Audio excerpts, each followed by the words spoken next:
This is my new ES44C4 by Walthers Mainline. Today I'm going to do a quick review over it and tell you some features and tell you what I think. So let's get right into that. As you can see, this is an ES44C4. It has the C4 A1A trucks. So that's a cool thing about it. That is one of the reasons why I got it, because I've wanted a C4 instead of just a regular ES44DC or ES44AC. I've always thought that the C4s were cool, and I've seen one a few times in real life.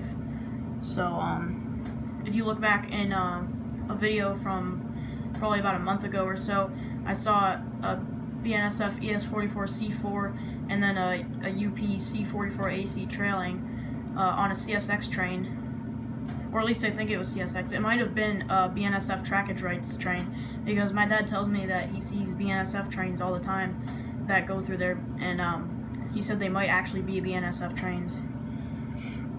But go check that out if you want to see a real life ES44C4 that I saw. But back to this. So you can see the C4 trucks, and it says ES44C4. And it's number 8004, which is one of two numbers that Walthers Mainline offers. They have 6677 and 8004, and I chose to get 8004. So it has some pretty nice detail. It's a budget model, so it's not supposed to be extremely detailed. But as you can see, they did 2 dynamic brake fans for the BNSF, because that's what they have, and they do it per railroad. So each road name has a different number of dynamic brake fans usually. So for example, I believe the NS has all 3 on it, and this one only has 2 because it's BNSF. So that's cool that they did some road name specific details, and the C4 trucks are road name specific too. And then I believe that's a K5HL horn on top. Sorry about that. That was some technical difficulties. As I was saying, I was trying to say right when the video ended that it has 5 bells, so it more than likely is a K5HL because it has 5 bells. And I believe that's what they have anyway. So, so that's cool that they did the right horn for the engine.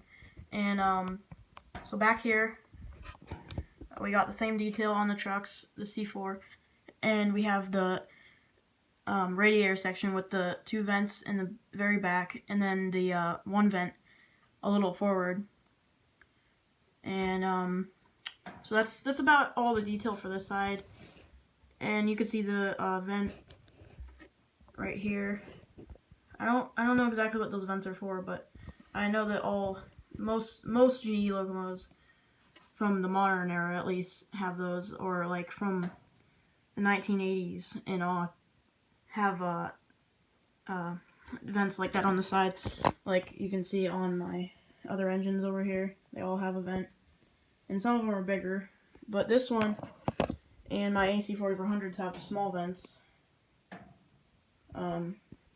But yeah, so that's about all the detail for this side, and you can see the good detail of the doors on the side. Yeah, that's what they're called, I guess. I don't know. I forgot what they're called, but you can see the doors on the side. You can see them. They're very well molded in, and the handrails are they're pretty sturdy. They're not gonna break unless you like actually try to break them. But yeah, so that's about all the detail for this side. Again, on this side, it says ES44C4 and the number 8004. And the C4 trucks, as you can see. And this side has a little bit more detail because it has the air tanks. And as you can see, they don't have much piping detail, but I mean, at least they put some pipes on there. But again, it's a budget model. It's not supposed to have a ton of detail. And there's an air compressor that they molded in. That's actually attached to the shell. And then over here, fuel gauges. And oh, I forgot to show you on the other side. There's an E-bell on the other side. I forgot about that. But and then here on this side, as all ES44C4s and AHs have, I don't know if the regular ACs have them, but I know that the C4s and AHs have a special box right there in between the vents on the right side of the locomotive. And I don't know what it's for, but I know that they have that on that side, all the AHs and C4s. So all the special designation ones, not just the regular AC or DC. But that's, again, pretty much all the detail. You can see the doors molded in good on this side too. That's about all the detail for both of the sides. So now we'll go on to the front. Now you can see the front has okay detail. There's no grab irons. There's sand filler hatches, and there's a plow, and there's no MU hoses or anything, but there's a plow though at least. So at least Walthers added that. And there's handrails, which are again pretty sturdy. It has operating ditch lights, which I'll show you in a run-by, or I'll just show you, well, you'll see it in the run-by at the end of the video, but I'll show you, like, and talk about it too. So, but yeah, that's about all it is for the front too, just ditch lights and headlights and handrails and a plow, so. Oh, and the number boards, those are nicely printed. You can clearly see that it says 8004. And there's no scratches or bumps in it. It looks very good, the number boards. Yeah, they look really good. So, on to the back now.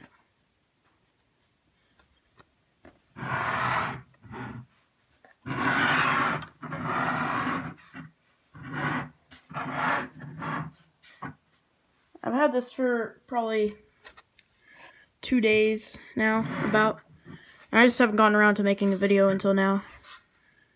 I haven't really had time, but I've been working on my layout a lot, and that's why I have the Walthers box in behind all the time, because I don't want people to see my layout until I do the video after this about my layout, because I don't want to spoil it. So, because I'm going to upload this video first.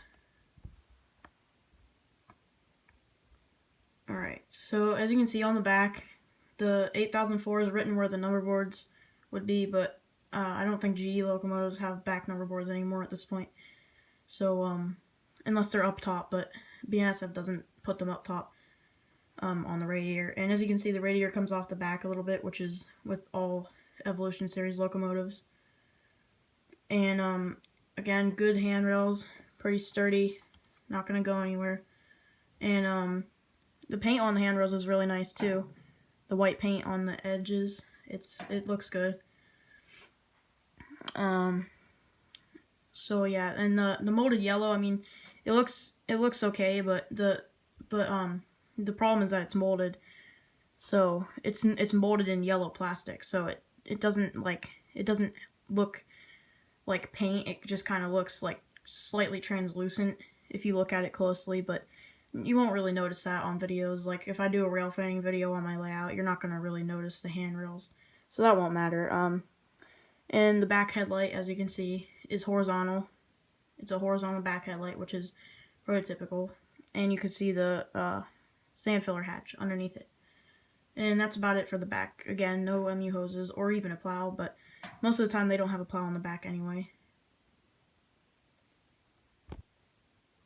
And now for the top detail. As you can see, the radiator vents look pretty well. And the fans right here in the radiator section. If it'll focus, here, let's see. There you go. There's the fans in there. You can't really see them that well because it's dark, but the top of the locomotive is black, so it's really hard to see them, but it does look good. So you really have to see it in person to really be able to look at it good, but trust me, it's all good detail on there. And the shadow of me holding my camera is not helping at all either. So There's, I mean, it's pretty good detail on top. There's no, like, lift rings or anything, but again, it's a budget model. It's not supposed to have amazingly good detail on it. It's just supposed to look good, which it does. It definitely looks good. I personally don't have much money at all, and neither does my family, so this is, like, very exciting for me to finally get one of these, because these are usually so expensive, and now that Walthers came out with a budget, I can actually get it. Because most brands don't have a budget model like this that has just enough detail for me. I don't mind having a little detail. Like my ready to run X Santa Fe-9 it's got a ton of grab irons and like all kinds of cool details on it.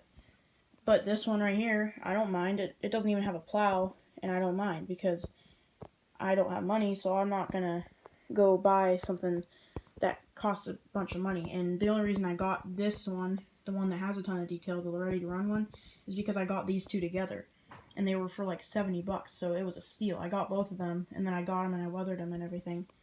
And this one's a dummy, and it's not that good. It always derails all the time, but it's a dummy. But back to this. So it has some pretty good detail, and you could see the exhaust up there. It looks pretty good too, the exhaust. You can see down inside slightly. There, that's a better angle. There, you can see down slightly inside. And it has some good detail up here too. It's all molded in though. There's no separately applied things up here. So the only separately applied things are the handrails, the exhaust, and the horn, and I believe all the truck detail, and then the plow. That's about all the separately applied details, and maybe the sand filler hatches, but I can't tell if they were separately applied. Oh, and the sunshades, but that's about all the separately applied details. But for a non-budget model that costs a lot of money, you get all kinds of MU hoses, you get grab irons. I mean, you'd get everything. Like, that's why it costs a lot, because they gotta do all the work and put all that stuff in. So, but overall, it does have great detail, and I love its headlights too, by the way. So I'll show you the headlights next. And again, I put the Walthers box behind because I don't want to spoil the surprise of how my layout looks. Because I'm going to film that video right after this, so look forward to seeing both of these videos up today. I'm going to try my best to get both videos up today, so if this video is up already, which I'm going to upload it first, so if this video is up already and you're watching it, be looking out for the next video, which is going to be a video about my layout. Alright, so without further ado, here we go. Here's its headlights. Oh, I had it going the wrong way. Oops. Alright, here we go. There's the headlights and ditch lights. I think they look pretty good. And the only thing is, since the ditch lights don't have a light literally inside the ditch light, it has like tubing that goes up into it. That's why one of the ditch lights, the one on the right, for your perspective it looks like it's on the right, but in reality, it's actually the left ditch light. See how it's less bright than the other one? It's because the LED inside the engine doesn't hit it right, and it doesn't go exactly through where it should. So it's not as bright, but it still looks good. I still think it looks good. So, because if you got a train flying at track speed, you're not even gonna notice that the ditch light's a little tiny bit less bright. Like, zoomed in on it, you could see right now that it's not even that less bright.